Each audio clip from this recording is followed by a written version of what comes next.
गुस्से में आकर के लोग कितना बुरा कर जाते हैं एक दूसरे का, बहन भाई का, भाई भाई का, माँ बाप बच्चे का, बच्चे माँ बाप का।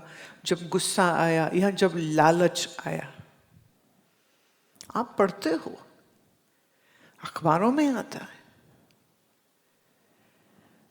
माँ का, औरत का किसी से संबंध हो जाता है, 3 बच्चे हैं, पति है, वो अपने यार को मिल नहीं सकती है, उसने सबको जहर देकर मार दिया, सबको। यही काम कभी पति कर रहा है।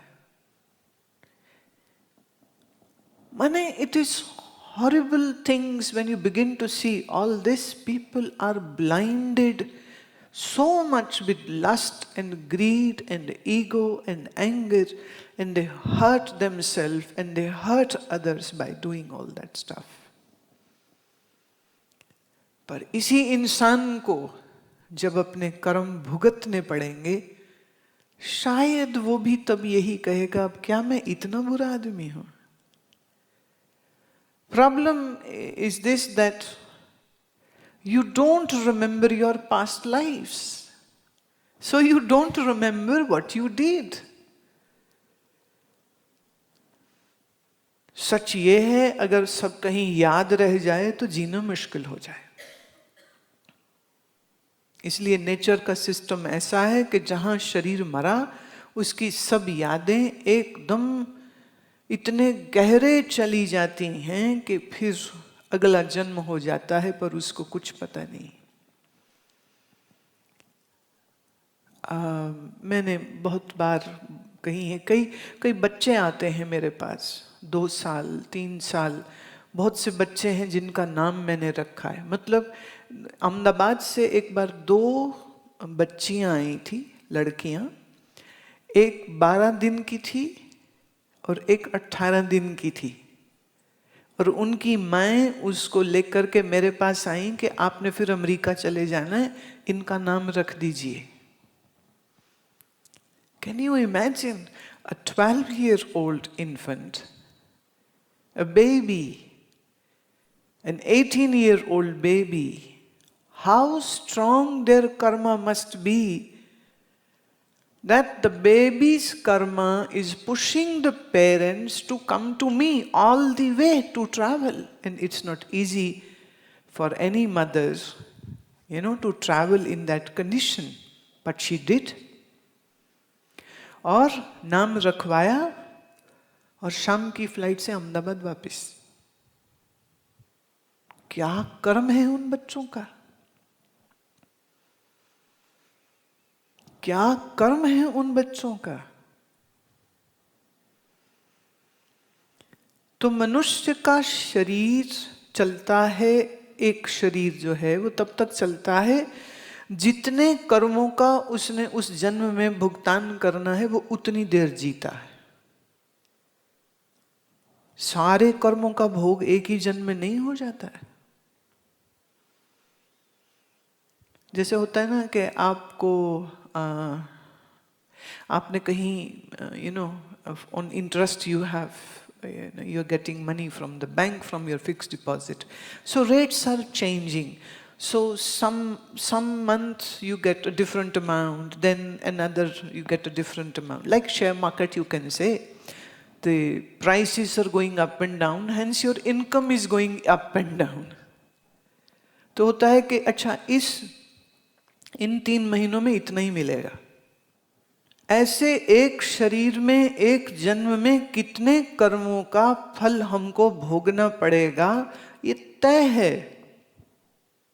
ये तय है बिल्कुल।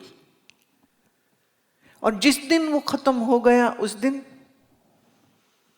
शरीर छूटा। शरीर छूटना मतलब, शरीर का मरना मतलब, see, you have 3 bodies. How many? One is physical body, second is subtle body, third is the causal body.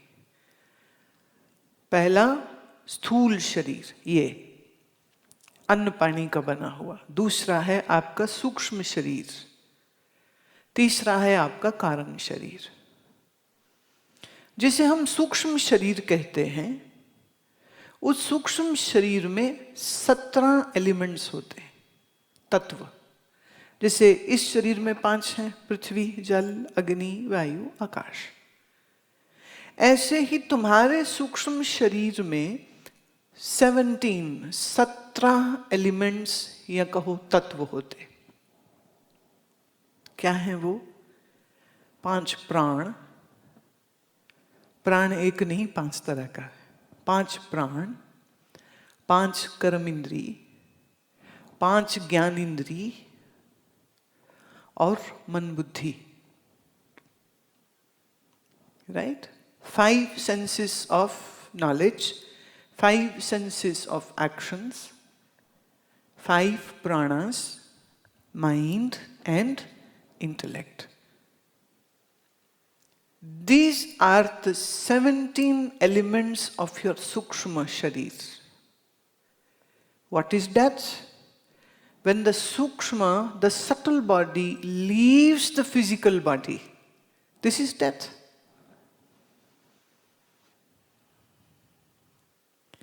स्थूल शरीर और सूक्ष्म शरीर जब अलग हो जाते हैं, इसी को मौत कहते हैं।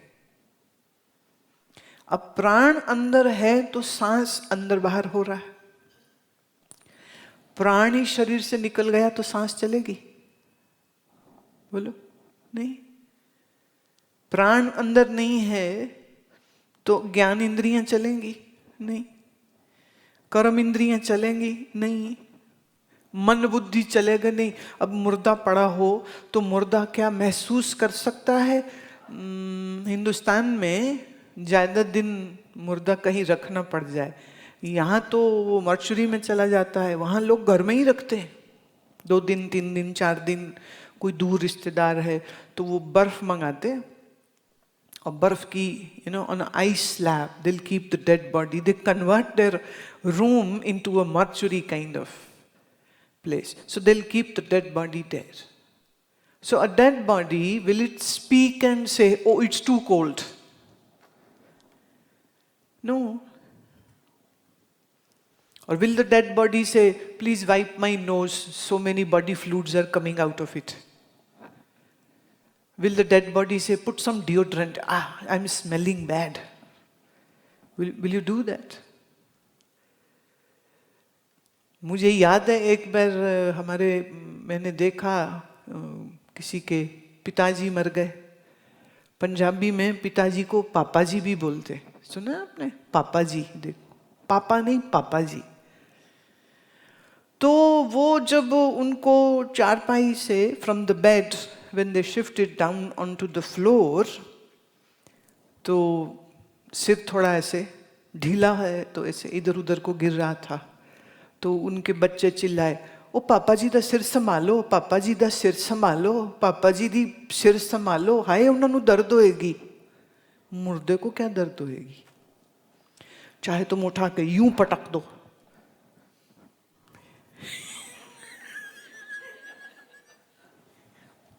मुर्दे को कोई दर्द थोड़ी होती है, हैं?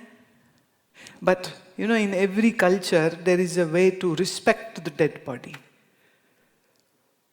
So जीते जी कभी सत श्री अकाल ना बुलाया हो मरे हुए को, पापा जी सत श्री अकाल, पापा जी सत श्री अकाल, पापा जी ते शॉल पा दो, पापा जी को ये दे दो, एक वो सिराना ले आई, पापा जी के सिराना रख दो। Dead body doesn't need a pillow, right?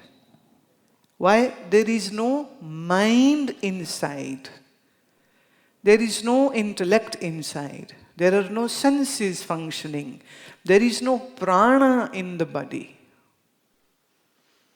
So what will we do with this body, which is lifeless? We'll cremate it, burn it, that's it.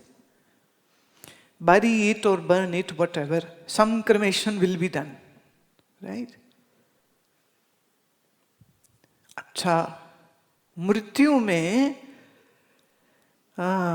इन्होंने लिखा कि ऐसा लगता है कि क्या मौत में बहुत दर्द होगी? हाँ, हो भी सकती है और नहीं भी हो सकती।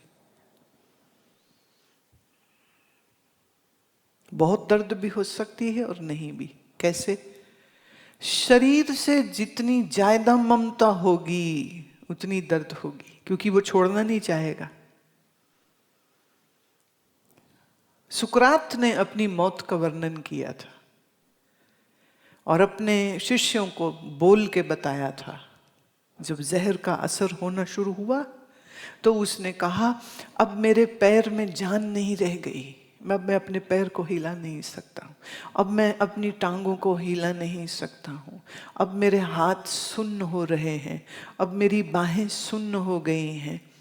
They are totally lifeless. And he kept on talking, explaining. Socrates explained his own death, which happened because of the poison which was given to him.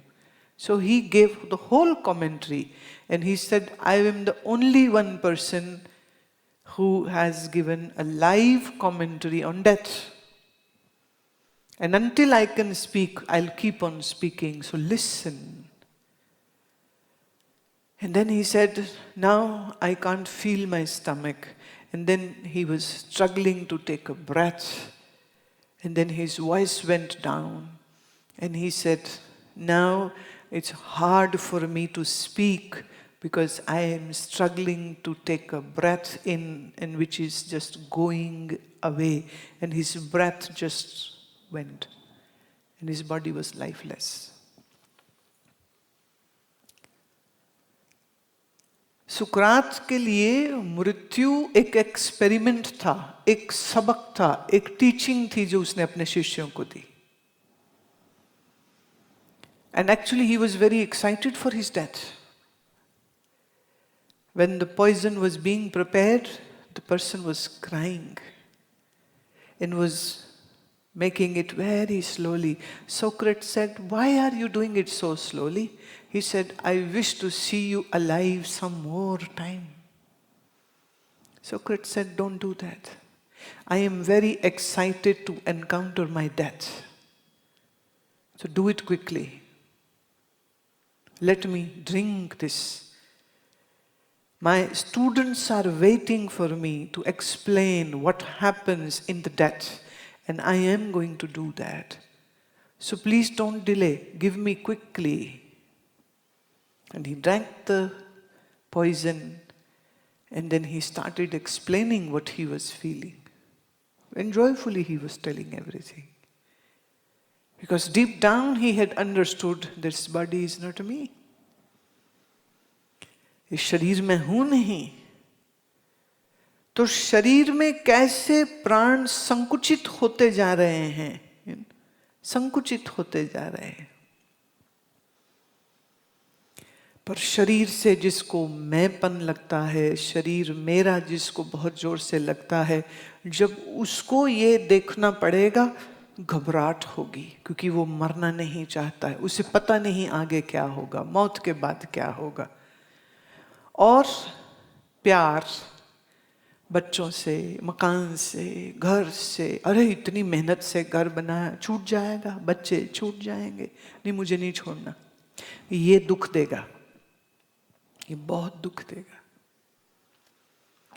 महात्माओं ने कहा कि जिसको तुमने खुद छोड़ देना है एक दिन, उसकी पकड़ आज ही छोड़ दो। अगर आज ही तुमने मन से छोड़ दिया सब, तो जब मौत आएगी तो तुमको कष्ट किस बात का फिर होगा? फिर तो जाता है जाए, doesn't matters.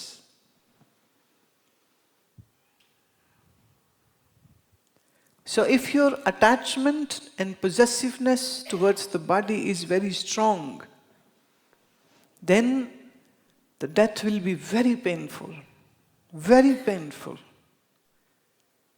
But if you have broken this association, this identity with the body, then death will be like going into sleep. Do you fear from your sleep? Or do you enjoy your sleep?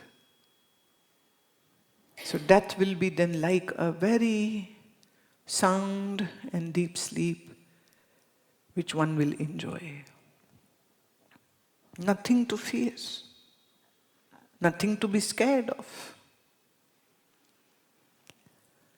जैसे तुम दिन भर के मैले कपड़े उतार देते हो तो फिर रोते थोड़ी हो, ऐसे ही मृत्यु में ये शरीर को जीव उतार देता है, उतर जाता है, रोता थोड़ी। शरीर में मैं हूं, और इस शरीर, स्थूल शरीर के पीछे सूक्ष्म शरीर, और सूक्ष्म शरीर के पीछे कारण शरीर। कारण मतलब मन, बुद्धि, ज्ञानेंद्री, प्राण, जिसमें से निकले हैं। The source from where all the senses and mind has come, that source is called the causal body. And I am neither of these three bodies: physical, subtle, and causal. I am the pure self. I am Atman. And Atman is eternal truth, conscious, blissful being. सूरज में कभी अंधेरा नहीं होता, हो सकता है क्या? नहीं। ऐसे मुझ में कभी मौत नहीं हो सकती है, क्योंकि मैं तो सत्य स्वरूप है, मैं तो चैतन्य स्वरूप है, मैं तो आनंद स्वरूप है। अच्छा, आत्मा को सत बनाना नहीं है, वो है। और शरीर को जड़ करना नहीं, शरीर पहले ही जड़ है। और शरीर असत है और आत्मा सत है। आत्मा मतलब शुद्ध मैं, द ट्रू सेल्फ।